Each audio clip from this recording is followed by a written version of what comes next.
Are the Philippine senators more loyal to China than they are to the Filipinos that voted for them in the first? Why are we not allowed to stand up for ourselves when we are being bullied incessantly? I have said before that it is not wise for us to wage a war against China. But I also will not allow us to kiss their asses just because we are afraid. I don't understand the senators who are more loyal to their politics than they are to the Filipino people. I do not understand that they are more loyal to the Dutertes than they are to the people who actually made them senators. Nakalimutan niyo po ba kung paano kayo naging senador? Hindi naman ho siguro mga taga-China ang bumoto sa inyo. Kami po dapat na naghihintay na ipagtanggol nyo kami. Kasi tama naman, kaya naman namin ipagtanggol yung sarili namin. Pero sana naman po, wag harap-harapan na ginagago nyo kami. Ginagago nyo kami dahil binenta nyo na yung mga kaluluwa nyo sa China. At yung parte na yun, hindi ko talaga matanggap.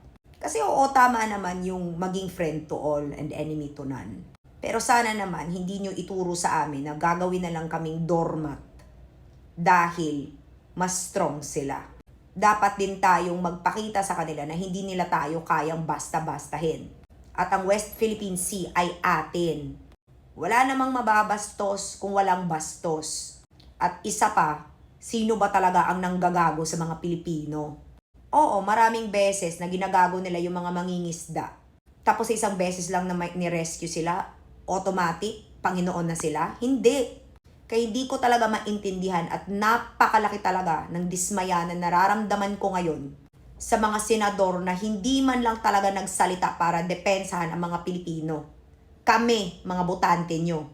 Pero yun nga naman, naiintindihan ko din yung parte na syempre dahil kailangan nyo din ang China sa mga gusto nyo.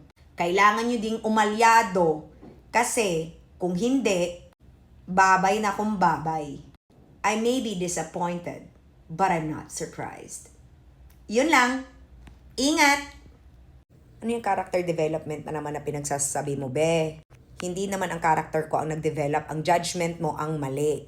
Kasi ginudge mo ko kahit hindi mo ako kinilala. Ngayon, yung sinasabi ko, akma sa paninindigan mo, kaya ipapalabas mo ako yung nag-develop. Hindi ho, ikaw po ang judgmental na nagkamali sa judgment mo noon. Kasi dapat, bago tayo mag-judge ng tao, kilalanin muna natin. Hindi na mag-judge tayo just because may sinabi na hindi akma sa paninindigan mo. Yan kasi ang kahirapan sa Pilipino. Hindi accountable. Hindi ka accountable sa judgment mo. Hindi naman ako nagbago. I have always been honest and truthful. Nagbago lang ang sinusuportahan ko dahil nakita ko yung katotohanan kung sino talaga sila. Hindi nag-develop ang character ko. Mas lumawak lang ang mga kaalaman ko at mas pinili ko yung hindi mga gago. Period. Ingat!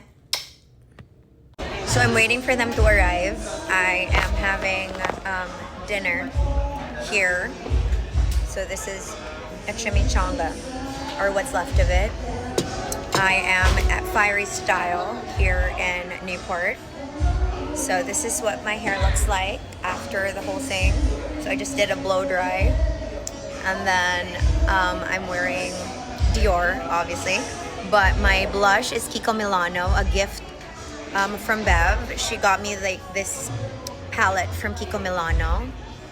And this is my lipstick from Dior, which I think I'm gonna have a bit of a touch up.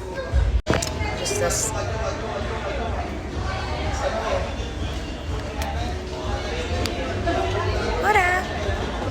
I'm just waiting for them, and we're so excited for Mama Jana to get her award. Ingat! Hello, dili siya lang sa kay tungod gi-cure baya siya. So the curing process of putting the salmon in salt and sugar to cure it is particular gid na siya, apil na siya nga mawala ang lansa. So mo na siyang ibilin diha, minimum of 24 hours.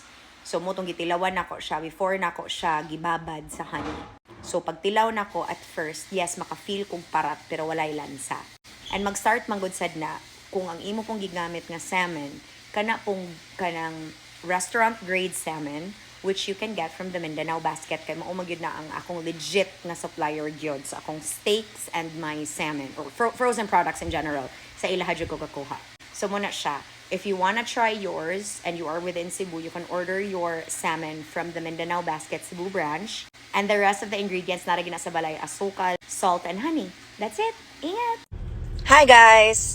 I want to help my siblings because they have something going on, and as an ate, this is my way of showing that support.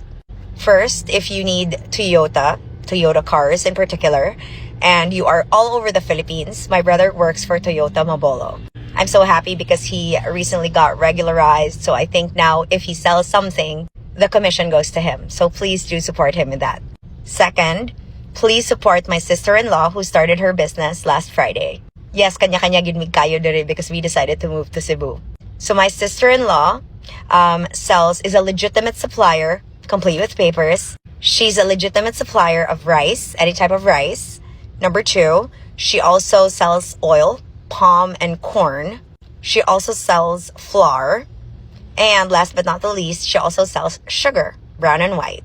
Of course, as a kapwa mama like them, kay kami pa man ang naing mga anak, doble kayod kay among mga anak, my gosh, ang tuition lumalaban. But at the same time, this is something that we are doing independent of our family. And of course, you all know that let's support my sister who runs Jerry's Grill in Butuan City. So, mura na siya, guys. So, akong balikod, if you need something from Toyota, most especially their cars, go and contact Carl Andre. That's his name below. And for everything else like rice, corn, oil, flour, sugar, contact Beverly, Timon, Magdo. Mura to. Ingat! Hi guys! Meron ko sa Toledo. We are waiting for the contingents to arrive. So, padulong dito ang simbahan. So, magikan sila diri. Na ako diri Ilocon sa Espinosa kay magulat ni sa mga contingents nga molabay diri sa ilaha.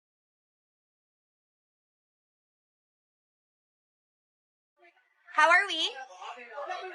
Are we? Are you excited? Are you happy to be here? Are you excited to see them dance?